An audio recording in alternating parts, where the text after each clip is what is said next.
to the best interests of the United States. How do you feel about all the charges that America's immoral and wrong in this war? I feel they're false because I fought over myself and I've seen it. Most of the people making these statements haven't been overseas in Vietnam. And if they can go over there and see what's going on, I think they'd think it was just war.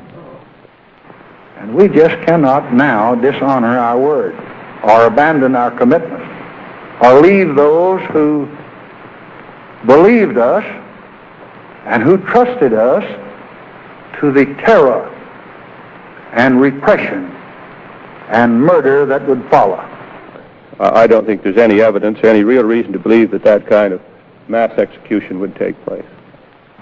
The very fact that practically 2 million of the North Vietnamese fled to South Vietnam to escape the communist regime is an indication of that this government did not represent the will of the people.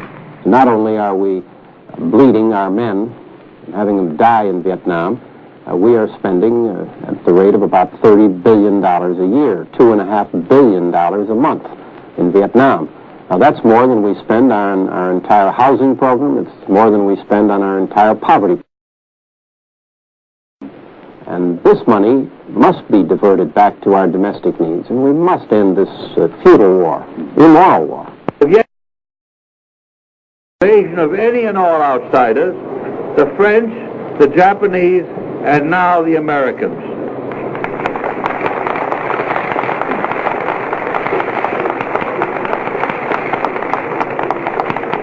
And let me say, as one whose opposition to our policy in Southeast Asia long preceded the right against it, that there can be no peace by negotiation. The MLF is part, of course, of South Vietnam, a part that is like an alien body, fed, supplied, supported, and kept up in some state of vigor by a hostile force outside the country, namely in North Vietnam. How we in this country, or somebody in any other Western European country, would feel if such a force existed within their ranks and somebody from the outside would tell us now, be a good boy and let those people determine your fate. It started out as a colonial war, it became a civil war, and we intervened on one side, a thing which this country has never done before, and I hope never does again. Do you feel that what you've gone through and what you're going to have to go through the rest of your life was worthwhile? Yes, I do. Because I think just about all people should think of just one thing right now, and that's freedom. And the only way we're going to get freedom is to protect ourselves, whether it's in this country or in other countries that need our help. And I think a lot of people feel the same way as I do. Well, I've said that we ought to publicly indicate our willingness to accept a new government in South Vietnam, which would be a coalition government or a fusion government. I don't really care what they call it. You'd have to include elements of the National Liberation Front, because this is really what the war has been fought about. The purpose of communists is to have a coalition government, and from that to dominate the South Vietnam under the communist regime. And our people in South Vietnam don't like to have a communist. Well, to those who are flirting with communism, I can only say, have you ever lived under a totalitarian government? Well, I have lived under two types, National Socialistic as well as communism. And I know what I'm talking about. Why don't you ask a Hungarian or a Czech or a Pole or anybody else how they like it before you really ignore the facts of life and support something that you wouldn't want for yourself or for your children. If we cease bombing, we are, in a sense, not knuckling under, but calling the bluff of other governments who have said that this is the key, and confront them with the responsibility of following through with the imperative logic of their pronouncements in this respect. Well, might be one element, but I don't hear very many people talk about stopping the invasion of South Vietnam by the North Vietnamese. It seems to me that the two go hand in hand. 4 or 5 bombing halts. The Soviets had asked us once to halt the bombing for 2 weeks. The suggestion being, the thought being, that they thought negotiations could begin within that period. And the bombing halt lasted for 37 days and was resumed when nothing had started. I have now ordered that all air, naval, and artillery bombardment of North Vietnam cease as of 8 a.m. Washington time, Friday morning.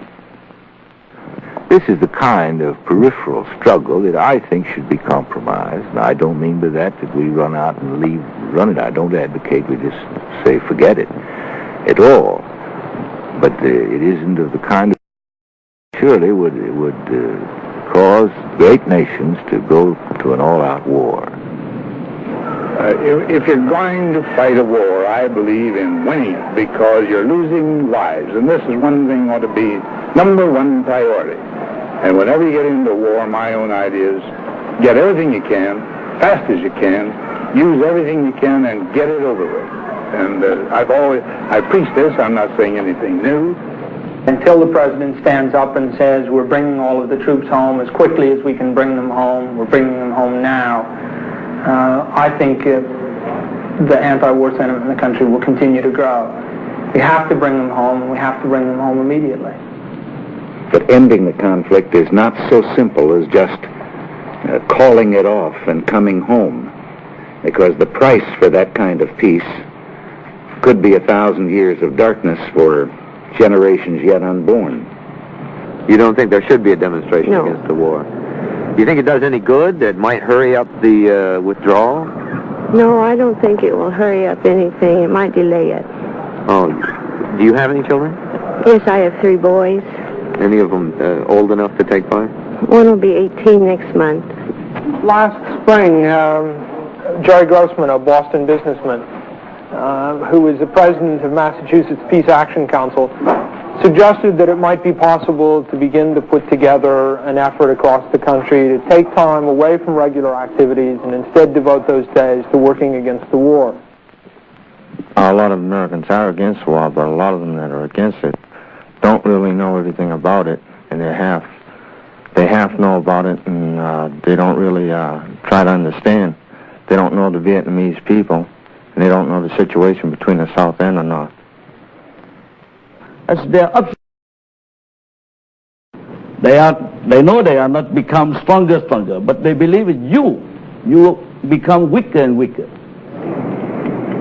Most of what you read is made of lies, but speaking what you want.